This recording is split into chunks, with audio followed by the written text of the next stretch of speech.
Hola, ¿qué tal? Se lo adelantamos hace 7 días, no estamos en el plató habitual de Surcos. En esta ocasión nos hemos trasladado hasta Estrasburgo, en Francia, y estamos dentro del Parlamento Europeo.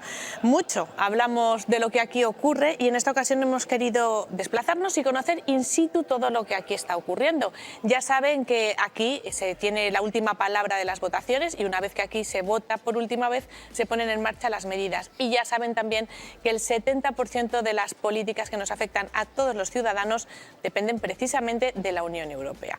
Nosotros, durante los próximos minutos, hablaremos de agricultura y ganadería. Sabremos qué es lo que está pasando en este momento y analizaremos hacia dónde nos dirigimos. Para ello, hemos organizado esta mesa redonda en la que nos acompañan Isabel Benjumea, eurodiputada del Partido Popular. Contamos también con Clara Aguilera, eurodiputada del Partido Socialista, y con Mazalia Aguilar, eurodiputada de Vox. A las tres os damos las gracias por haber querido acompañarnos y además también tenemos que decir que a esta mesa redonda estaba invitada María Eugenia Rodríguez Palop, eurodiputada de Podemos, pero a última hora por un problema en la agenda no ha podido acompañarnos. Para empezar con nuestra mesa de debate, vamos a introducir el primero de los temas, que estará protagonizado por la política agraria común. Ya saben que se puso en vigor el 1 de enero, que estará en vigor durante los próximos 4 años. Las negociaciones fueron arduas, fueron complejas y fueron en un contexto que nada tiene que ver con el que tenemos hoy en día. ¿Se ajusta a lo que necesita el sector en estos momentos con el contexto que tenemos? La primera en contestar, como vosotras queráis. Nosotros, desde el Partido Popular, votamos en contra de esta PAC. Por lo tanto, no estamos satisfechos con esta PAC. No es la PAC que nos gusta, no es la PAC que creemos que necesita España. Y la manera de manifestarlo fue votar finalmente en contra. Efectivamente, fueron unas negociaciones arduas y complicadas. ¿Qué es lo que no nos gusta? ¿Qué es lo que nos preocupa? Es una PAC que creemos que atenta contra un modelo que estaba desde hace muchos años, que era la PAC diseñada por el Partido Popular, por los comisarios como son Cañete, Loyola de Palacio o Tejerina, y lo que hacía, que era muy importante, era ayudar a desarrollar una agricultura y una ganadería competitiva que estaba creciendo, que estaba siendo capaz de exportar, que estaba generando puestos de trabajo, priorizando ahora lo que son las pequeñas explotaciones, que nosotros no tenemos nada en contra de las pequeñas explotaciones. Lo que creemos es que no se excluyan las grandes explotaciones de esta PAC. En segundo lugar, es una PAC que aporta menos recursos, estamos hablando de un 10% menos para España. Y además en un contexto en el que ahora mismo el euro que se aprobó en el año 20 vale mucho menos porque tenemos una inflación disparada, por lo tanto tiene una repercusión mucho menor sobre el territorio español. Además es una PAC que no está permitiendo ese desarrollo que creemos que es esencial para crear esos puestos de trabajo en el ámbito rural, esa España despoblada que todos constantemente debatimos aquí en cuanto a qué medidas son las más adecuadas. Pues si tenemos una PAC que apuesta por generar una industria que esté desarrollada con I+D+I, que permita generar esos cultivos y esa ganadería que nos permitan competir a nivel mundial, pero también a nivel europeo, pues es una pena que se haya primado, nuestra opinión, por priorizar ideologías equivocadas y en vez de priorizar el desarrollo que a lo largo de los años había tenido la anterior PAC. Bueno, efectivamente la reforma quizás tardó demasiado tiempo. Es decir, porque fue una reforma donde hemos estado 5 o 6 años y eso es mucho tiempo. Eso es lo peor para el agricultor y el ganadero. Generar esa incertidumbre reforma tras reforma. Ahora se vuelve a hablar que es una nueva revisión. Eso no genera confianza en la agricultura. Eso para empezar. La PAC actual está muy cambiada con respecto a la PAC que veníamos en los años anteriores. Porque por primera vez se establecen los planes estratégicos. Es decir, se le da capacidad a cada país de decidir dentro de las medidas en el ámbito europeo. Entonces hay una subsidiariedad muy elevada. Yo tengo que decir que soy un poquito escéptica con tanta subsidiariedad. Yo creo en una política agrícola común, desarrollada en el ámbito europeo, con una financiación europea 100%. En el momento que subsidiaricemos tanto, al final será una política más cofinanciada. Por lo tanto, ahí tenemos dudas, siempre hemos cuestionado mucho el exceso de subsidiariedad. Ahora bien, la PAC ha entrado el 1 de enero de 2023 en España, algún país se ha aprobado después, es decir, está comenzando. Nosotros además teníamos que abordar, en cuanto a lo del presupuesto sí quiero dejar algo bien claro, porque a veces lo ha dicho antes la señora Benjumea, vamos a ver, la PAC tiene un problema de financiación desde el año 2000 donde no se incrementa el presupuesto teniendo en cuenta la inflación. Al no considerarse la inflación, marco financiero también con Arias Cañete hubo menos dinero porque no se consideraba la inflación. Entonces ahí hay que romper esto de que haya un presupuesto fijo en cuanto a los números, pero no consideren la inflación, que es un elemento que pierde la agricultura. Hay elementos que nos gustan a los socialistas y hay elementos que no nos gustan. La PAC siempre ha defendido modelos de estructura de la producción media europea, las pequeñas y medianas explotaciones. ¿Qué pasa? Que con el tiempo esto ha ido cambiando. Era muy importante la renta agraria. Ese era el elemento sustancial. Sigue siendo importante, pero no el único. Está la sostenibilidad medioambiental, que con más fuerza ha entrado en esta reforma. Y eso, pues sí, porque son nuevas medidas. Ya venía haciendo en la anterior lo que se llamaba una condicionalidad importante, pero se han incrementado esa sostenibilidad medioambiental y eso pues le está generando pues problemas a los sectores. Y luego otra cuestión, nuestros derechos históricos, es decir, ese paquete fijo por agricultor desde el año 98, tenemos que acabar con él. Yo que soy andaluza, me gustaría mantenerlo porque Andalucía es la que más derecho histórico tiene, pero estamos obligados en los reglamentos ya desde el 2014 a hacer convergencia, o sea, a igualar pagos, nos gusta o no, o nos cargamos en el reglamento lo de la convergencia interna o externa, o al final hay que hacer un proceso como ha hecho el Gobierno de España. ¿Qué es lo que más nos gustaría a todos? No, lo que nos gustaría a los socialistas es que los agricultores percibieran por su producto un precio digno, que los mantuviera en las zonas rurales y que fuese adecuado. Y aquellos sectores que lo necesitan tuviesen una protección especial. Pero no todos los sectores son iguales, no todos. Y por lo tanto no es lo que más nos gusta, pero yo voy a luchar por defenderla. La política agrícola común, porque creo que es un instrumento fundamental de futuro para la seguridad alimentaria europea.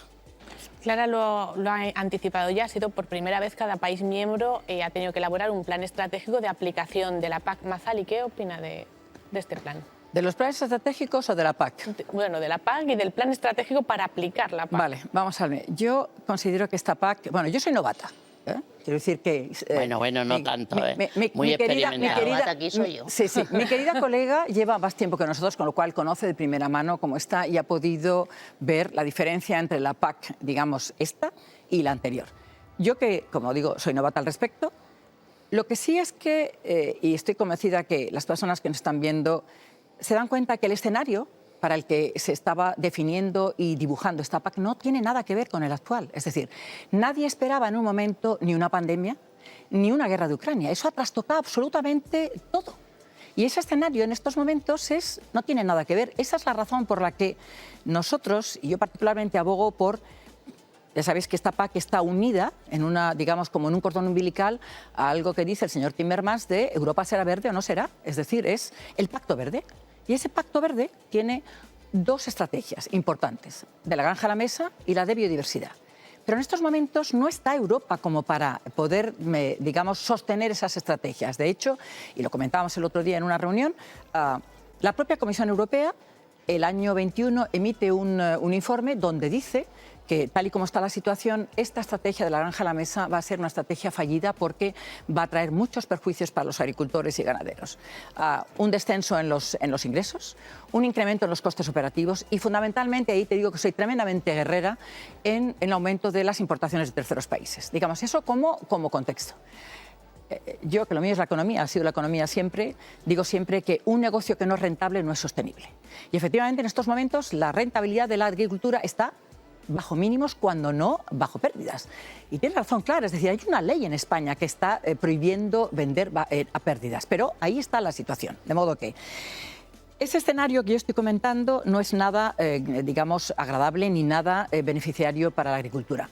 Y a raíz de ese escenario que tiene la nueva PAC, y efectivamente con esa digamos, novedad de los planes estratégicos, he de decir que a mí lo que no me ha parecido nada correcto es que las prisas, hay un refrán español que dice: la prisa desmedida, compañera del accidente. Ahí lo tenemos. El plan estratégico del señor Planas es verdad que se presentó entre los 7 primeros, pero oye, no se sentó ni con asociaciones, ni con responsables de las comunidades autónomas, ni con la gente que de verdad sabe del campo. Con lo cual, claro, ese plan estratégico tiene muchos defectos. Fíjate cómo será que hasta el propio comisario de Agricultura dice, y lo está diciendo por activa y por pasiva, que los planes estratégicos no están escritos en una piedra, traducido al román paladino. Vamos, que se pueden cambiar. Y de hecho ya hay algunos países de los 27 del club que están pidiendo hacer el cambio de los planes estratégicos. ¿Por qué? Porque no se están adaptando a la situación actual. Y sobre todo, ¿por qué no se ha preguntado a los que realmente entienden la agricultura y sufren la situación actual? Es algo que nunca entenderé, porque se van a evitar efectivamente muchos, digamos, contratiempos y muchos choques cuando realmente la gente de campo, la gente que lo está sufriendo, le pregunta a un gobierno y a un ministro, oígame, pregúnteme antes de organizar un plan estratégico, algo tengo yo que decir al respecto, ¿vale? Entonces, bueno, a ver, yo creo que este plan estratégico nuestro español va a tener que cambiar muchas cosas porque tiene algunas situaciones, por ejemplo, 2. Cuaderno digital.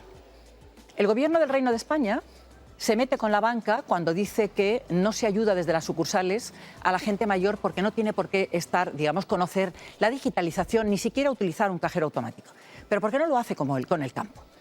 El promedio de la edad de nuestros agricultores está alrededor de 60 años. Tienes la obligación de digitalizar, tienes la obligación de tener que invertir dinero para, digamos, utilizar las nuevas tecnologías. Ojo, que yo soy una fan de esas nuevas tecnologías porque entiendo que el futuro pasa por ahí. Pero creo que eso, lejos de ayudar, va a crear muchos problemas. Bueno, si ya hablamos del cuaderno de la vaca, ya es como para caerse de espaldas, ¿sabes? Pero si llega el momento, entraremos al debate. Pero quiero decir que debería de ser mucho más fácil para los agricultores y ganaderos ese plan estratégico y todos esos puntos que hay que cubrir, cubiertas vegetales, es decir, un montón de cosas, porque, a ver, no olvidemos, estamos en la Comisión de Agricultura y lo nuestro es defender los intereses de nuestros agricultores y ganaderos. Y es que parece que hay gente que va por otro lado, ¿sabes? Yo hay una cosa, permíteme con cariño. Te permito, claro que sí. A Mazali tengo un gran cariño y decir, tiene su pensamiento, lógicamente, pero a mí no me puede decir las organizaciones agrarias españolas ni la organización de cooperativas que no se ha sentado con ellos el ministro y el ministerio, porque no es verdad. Otra cosa es, y las comunidades autónomas, porque no es verdad. Otra cosa es que Asaja, me da igual, COA, no quiero referir, nadie en concreto, organizaciones agrarias de Castilla y León opinan absolutamente diferente que las andaluzas, de la misma casa. De Castilla-La Mancha totalmente diferente. ¿Por qué? Pues porque la realidad productiva y la ayuda del primer pilar son distintas. Es decir, o sea, no es que estén de pronto locos y no quieran y se pongan en contra, no, es porque su realidad productiva es diferente y han tenido unos apoyos distintos. Pero que ha habido reuniones, sí, porque yo he participado en esas reuniones. Por lo tanto, se ha hecho lo que han querido, a lo mejor no, pero participar en las reuniones sí han estado. Pero coincido con pues, sí. El punto es que las reuniones tienen que servir para algo y las reuniones, en este caso, hablando de una cosa tan trascendental como es la PAC y concretamente pues en Castilla y León con lo que representa, ¿cómo le explicas tú a los castellano-leoneses que se ha quedado fuera la colza o el girasol de esta PAC? Entonces te dirán, nosotros trasladamos que queríamos que siguiera estando dentro de la PAC. Entonces el tema es, cuando se elaboran esos planes estratégicos, yo entiendo que hay prioridades distintas, el campo es totalmente distinto en cada esquina de España y esa es una de sus virtudes, pero la realidad es que esos planes estratégicos tienen que también tener esas especificidades de cada región, de cada comunidad autónoma, de cada provincia a la hora de elaborarlos. Y yo de verdad digo, nosotros cuando yo tuve la oportunidad de estar hace muy poquito en Valladolid, me preguntaban indignados, porque además la indignación, y yo la entiendo a veces, es contra Bruselas, contra la Unión Europea, y dicen, oye, es que se ha quedado fuera el girasol o la colza, ¿cómo es posible que hayáis aprobado esto? Entonces yo entiendo que en las reuniones nunca se puede contentar al 100% de todo el mundo, pero lo que también digo es que los planes estratégicos, en un momento como en el que estamos, al que hacía referencia Mazali, en el que se ha cambiado totalmente el tablero de juego, en el que ahora mismo ser ganadero o ser agricultor es algo absolutamente heroico, pues cuando uno ve el resultado de ese plan estratégico y ve que pues se están premiando un tipo de explotaciones pequeñas líneas y se están dejando fuera ciertos cultivos, pues hay un problema. A ir avanzando un poquito en los temas. Estamos en Europa, en el Parlamento Europeo, y una de las cosas que más preocupa al sector agrario, en este caso de Castilla y León, es cada vez que escuchamos las noticias de que Europa, una de sus premisas es garantizar la seguridad alimentaria de toda la población de la Unión, que es uno de los fines, además, por los que se puso en marcha la política agraria común. Y desde el sector, una de las cosas que no entienden es que tenemos que garantizar esta seguridad alimentaria, pero nos están quitando las herramientas para poder producir cada vez más en la misma superficie. ¿En qué línea se está moviendo Europa para explicar esto al sector? Bueno, si parece... Vamos a ver, el tema de la seguridad alimentaria se ha ido... Es decir, cuando empieza la PAC, lo que quiere es apoyar la renta agraria para que seamos autosuficientes en la alimentación en Europa. Veníamos de la Segunda Guerra Mundial y en aquel momento lo más importante era comer. A partir de comer ya te planteabas otras cosas. Entonces aquello fue muy importante. Por eso esta política ha cumplido 60 años. Hombre, los cambios están cambiando, pero lo que nos ha dado, que cada vez los apoyos a la renta en la PAC han ido disminuyendo, lo que nos está dando la guerra es volver otra vez al debate de la seguridad alimentaria. Seguridad alimentaria, o hay quien habla soberanía o autoabastecimiento alimentario, es decir, que seamos capaces de producir en Europa aquello que consumimos, porque hemos visto en pandemia donde hemos estado encerrados en nuestras casas, era impensable, 3 meses, si no hubiéramos tenido un supermercado para ir a comprar, ¿qué hubiese sido? Hubiese sido tremendo el pánico de la sociedad. Por lo tanto, esto ha vuelto a resurgir. Ha vuelto a resurgir, pero luego, cuando está la guerra y vamos a esta situación, en la pandemia se valoró mucho la labor de los agricultores. Sin duda. Pero ahora parece como que hemos vuelto al punto de primero. Y estamos igual, estamos con el Pacto Verde, donde se habla de la sostenibilidad. Ojo, tenemos un problema con el cambio climático. Yo soy de Andalucía, soy de Granada y llevamos 2 años que no llueve nada. Nada es nada. Es decir, no hay nieve en la sierra más que la que sacan las máquinas. Es decir, así estamos, con lo cual los agricultores, especialmente en Andalucía y en Extremadura, las dificultades para poder producir este año van a ser tremendas. Por lo tanto, ¿qué está pasando? Es decir, pues que a veces hablamos mucho de seguridad alimentaria, pero el agricultor siente que no se valora suficientemente. Entonces, o somos capaces, más allá de que es muy importante la sostenibilidad medioambiental, por supuesto, y que haya competitividad y que el agricultor quiera estar, pues si no quiere estar y gana dinero y puede vivir bien, no va a seguir estando. Y para tener esos alimentos necesitamos esto, porque si vamos a traer la naranja de Sudáfrica y los pimientos de Turquía, ya ahí se acaba el tema pesticida. ¿Y en Europa son conscientes realmente de que estamos quitando herramientas al agricultor? Bueno, yo creo que la sociedad en general, objetivo? Cuando estás en la calle, la gente es más consciente. Es verdad que no es lo mismo la gente que vive en el ámbito rural que en el urbano, porque en el ámbito urbano la gente, como yo abro un grifo y sale agua, llega allí y tiene leche y hay tomate y no sabe dónde viene. Pero entonces la importancia que tiene. Yo creo que desde la pandemia se ha valorado más socialmente. Hay mucho problema en el debate en este Parlamento. Ese es el tema. Sí. Y ahí es donde está lo importante. Esta burbuja belga parlamentaria, en esta burbuja a veces, cuando hablamos los debates en general y ves determinados debates, dices, me da un poco de vergüenza ajena porque si nos escuchan de fuera, decir, parece que no estamos en el mundo. Por lo tanto, ojo, yo estoy de acuerdo con los objetivos del Pacto Verde, lo único es que hay que valorar los tiempos y que llevarlo al sector a que llegue a esa sostenibilidad medioambiental, de la mano, no dándole palos. Y entonces ahí son los matices, son importantes. Yo creo que la sociedad en general, más en los ámbitos rurales, evidentemente, la sociedad urbana a lo mejor no tanto, depende también educacionalmente, pero quizás en la burbuja es donde a veces tenemos un debate que no es el que corresponde a la sociedad actual. Yo estoy muy de acuerdo con desde el sector siempre dicen que las medidas se toman en despachos, pero que las personas que están en los despachos tienen que salir al campo y pisar la tierra y saber lo que realmente pasa. ¿Hay una falta de conexión ahí entre las personas que deciden y el sector? O sea, yo no puedo estar más de acuerdo con lo de la burbuja. Yo creo que somos una excepción las 3 diputadas que estamos aquí, que sí que pisamos el campo y que lo conocemos en detalle.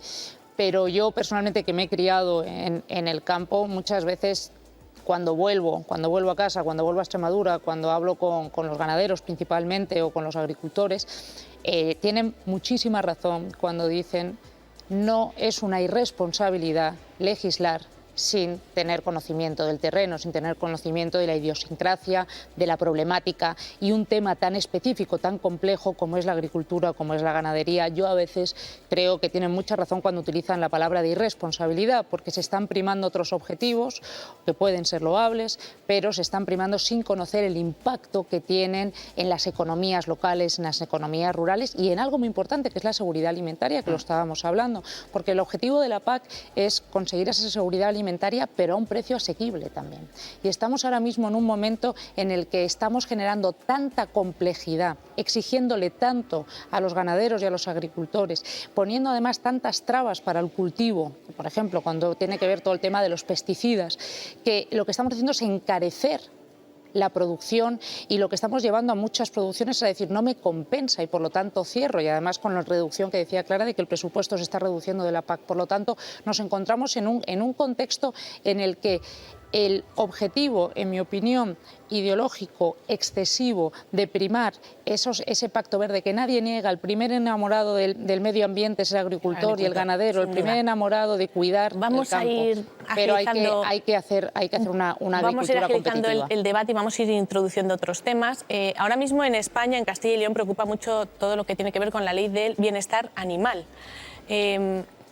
Pasa un poquito lo mismo que les está pasando a los agricultores, pero en este caso los ganaderos. Si nos piden que tengamos menos número de cabezas de animales por explotación, vamos a producir menos, nos va a costar más. En tema de bienestar, ¿qué está ocurriendo? ¿Qué está dictando Europa y por qué lo está haciendo Cristina, así? Solo un apunte más con relación a lo que han comentado, digamos, Vale. con toda la... Muy breve, No, muy porque breve, así muy breve. podemos abordar. Es una opinión personal, pero creo que se está extendiendo. Es decir, yo creo que este escenario nos tendría que permitir la oportunidad de conseguir esa soberanía alimentaria y esa seguridad alimentaria. Es decir, para que tuviéramos esa posibilidad de no tener que depender de nadie. Se habla de soberanía energética, pero no se habla de soberanía alimentaria, que creo que en estos momentos es tan importante o más que la soberanía energética. Entonces, perder esa oportunidad es una pena. Y al hilo de lo que comentas del bienestar animal, para que también los ganaderos que nos están escuchando están muy preocupados por este tema, a ver qué mensaje le podemos dar desde Europa. Vamos a ver, ahora está de moda la huella de carbono. Y entonces se ataca a nuestros ganaderos porque, dicen que las ventosidades de nuestros ganados, del ganado, está aumentando la huella de carbono. Pero cuando yo le pregunto, y no me dejara, y yo creo que Clara estaba en ese día, a un señorito de la DG Agri diciendo, oiga, con el acuerdo con Nueva Zelanda, los 25.000 kilómetros que tienen que venir, el ganado que va a venir de allá en un barco, eso no se va a la huella de carbono. A ver, que está muy bien, pero de la misma manera que Isabel acaba de decir que los primeros ecologistas y los que realmente cuidan el medio ambiente son los agricultores, pasa igual con los ganaderos. Los ganaderos no maltratan a sus ganados porque les va la vida en ello, es decir, es su negocio, de ellos viven. Mira, este año pasado se han tenido que sacrificar casi 60.000 unidades de ganado, porque les pagaban más por la carne que por la leche, para poder seguir manteniendo sus ganaderías de lácteos. Es una vergüenza, es la única industria en la que el productor no es capaz de poner el precio de salida de sus productos. ¿Cómo es eso? Tú vas a comprar un coche en un concesionario y te dicen 25.000. Hombre, a lo mejor te rebajan un poco, te ponen una radio maravillosa, pues porque pagas, digamos, en efectivo. Pero aquí, cuando a un ganadero le cuesta... Clara, ¿qué le puede costar? ¿41 céntimos, 38 céntimos un litro de leche? ¿Llegan las grandes superficies o tal? Más o menos, ¿no? Y resulta que le dicen, pues no, y le pegan un rebono. Pero oiga, si es que yo no le he puesto ese precio porque quiero ser y ganar un montón de dinero, es que es lo que a mí me cuesta con un pequeño margen. Es que si no tienen margen de maniobra, si no tienen unos pequeños beneficios, tendrán que cerrar, Cristina, insisto. Si no es rentable, no es sostenible y tienen que cerrar. De modo que esa paranoia del medio ambiente de que, claro que hay que tratar bien a los animales, naturalmente. Pero vamos a ver, insisto, los ganaderos son los primeros en poder tener a su ganado en las debidas condiciones, de la misma manera que el agricultor mima y cuida sus producciones, porque si no, ¿de qué le sirve? El tema del bienestar es un tema además En tema del bienestar animal, yo digo lo mismo, que aquí hay mucha gente y lamentablemente dentro de la Comisión también, que están regulando sobre el bienestar animal sin haber pisado una explotación en su vida, sin haber pisado una explotación. ¿Cómo ponemos solución a este problema? Y a mí me preocupa incluso cuando tenemos un ministro del Gobierno español que puso en duda las explotaciones tan importantes en Castilla y León, cárnicas, y poniendo en duda la manera en la que se estaba pues sacrificando esos animales y poniendo en duda la venta de esa carne. Por lo tanto, es muy arriesgado porque tiene un impacto brutal sobre la economía local el hacer ese tipo de declaraciones. ¿Cómo solucionarlo? Pues yo creo que es muy importante el que no se hagan políticas solo teniendo un objetivo ideológico como eje central. Hay que intentar hacer políticas que nos permitan ser competitivos, nos permitan crecer, nos permitan abastecernos, nos permitan crear puestos de trabajo y sobre todo no perder nunca el sentido común. Y creo que el drama de la guerra de Ucrania supone una oportunidad porque ha puesto de manifiesto una debilidad. Y tenemos la oportunidad de Europa, si algo tiene, son campos. Campos en los que se puede cultivar, campos en los que se puede tener ganaderías, y Europa puede perfectamente autoabastecerse en muchos aspectos y debemos priorizarlo. Clara. De todas maneras, todavía no ha venido ningún cambio en el bienestar animal en Europa, en la normativa. Pero ya se empieza a vislumbrar algún pequeño detalle que está poniendo al sector muy en alerta. Porque la Comisión ha anunciado que va a hacer una propuesta sobre bienestar animal. Y nos hemos tirado además 2 años discutiendo sobre el transporte animal, sobre el transporte de animales vivos. Entonces, claro, la gente está preocupada. Bueno, en España hay una ley de bienestar animal para animales domésticos, pero los ganaderos de Castilla y León, de momento tranquilos. La Comisión va a presentar una propuesta. Ha anunciado que la va a presentar en el septiembre-octubre. Sí. No se va a aprobar la legislatura, cuidado, ¿eh? En mayo hay elecciones, o sea, vamos a empezar por tranquilizarnos. Cuando haya elecciones, a ver qué diputados hay, qué comisión hay, y ya veremos cómo continúa esto. El debate sí está ahí. Me preocupa más lo que ha dicho el Tribunal de Cuentas, es decir, el Tribunal Europeo de Evaluación, donde dice que el transporte de animales vivos debe disminuirse en cuanto a horarios y en cuanto a eso. Ese informe de hace unos días sí me preocupa.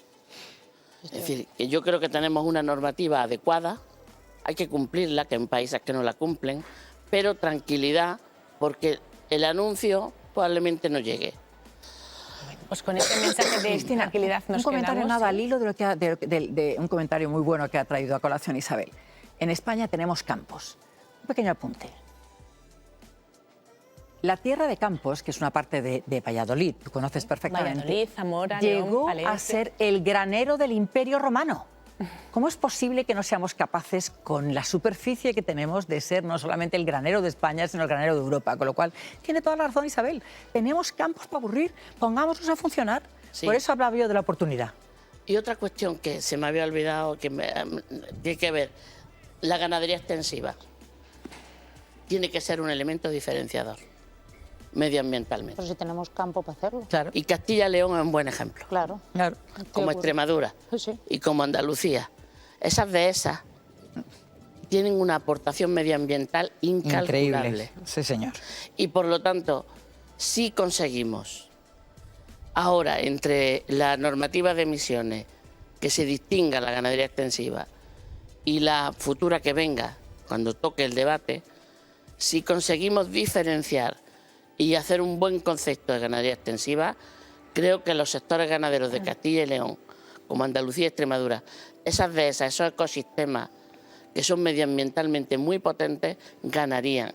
Luego, por tanto, preocupación sí, porque a veces se oyen cosas que comprendo que fuera de contexto sean disparatadas. Pero yo creo que hay expectativas. Todo depende al final lo que consigamos. Yo creo que en el modelo ganadero de nuestro país y de Castilla y León es un grandísimo ejemplo para que sea sosteniblemente y medioambientalmente un ejemplo, en general. Nos quedamos con ese mensaje de calma, sobre todo para sectores como el porcino, como el avícola, que están, la verdad es que están un poco temblando con todas las noticias que desde Europa están llegando. Nos tenemos que despedir, pero sí que quiero una última idea sobre qué temas tiene que estar ahora mismo el agricultor y el ganadero muy pendiente de lo que se está debatiendo aquí. ¿Cuáles son las dos puntos, o sea, las dos cosas, tres Yo cosas? creo que vamos a estar de acuerdo. Pendiente? El tema de los fitosanitarios o medicinas para las plantas, como a mí me encanta llamarlo, porque es la única manera de poder, digamos, tener una herramienta para intentar paliar y parar las plagas que tenemos. Sin esos fitosanitarios, mal vamos. Y esa reducción brutal que quieren hacer, a ver, se ha pedido un estudio de impacto, digamos, complementario, que todavía la Comisión, como en junio, ¿no? Clara, debería de salir. Vamos a ver si realmente los plazos que ellos dicen, porque sin ese... A ver, el estudio, queremos un estudio científico que efectivamente nos diga si esos fitosanitarios son los que hay que utilizar o no. Pero, insisto, si en esas medicinas para las plantas, los productores agrícolas están absolutamente perdidos. No podrán hacer nada contra las plagas. Isabel. Sí, además nos resta ventaja competitiva frente a los productos que vienen de fuera de la Unión Europea, que tienen unas exigencias menores que las que tenemos aquí en la Unión Europea. Así que estoy de acuerdo. Yo añadiría algo que también dijo, no sé quién de las dos ha dicho al principio, pero que afecta es lo que estamos ahora discutiendo de la estrategia de la granja a la mesa. Sí. Tiene un impacto inmenso sobre los agricultores, sobre los ganaderos, y hay que seguir bien en detalle ese debate. Clara, una última idea rápida. Nada, es decir, tenemos informes como pesticidas, restauración de la naturaleza, etiquetado en origen, algo muy importante. Importantísimo. Hay que estar pendiente de todo eso, el tema de etiquetado y de fitosanitario, son los temas de más relevancia ahora mismo en nuestros debates. Isabel Benjumea, Clara Aguilera, Nazali Aguilar, a las tres, muchísimas gracias por estos minutos que nos habéis dedicado a Castilla y León Televisión y al programa Surcos, y por supuesto también gracias al Parlamento Europeo por cedernos y ponernos todas las facilidades para poder haber grabado este programa. Ya ustedes ya saben, les esperamos el próximo viernes, como siempre, a partir de las 9:30, a partir de las 10 de la noche en Surcos. Cuídense. Adiós.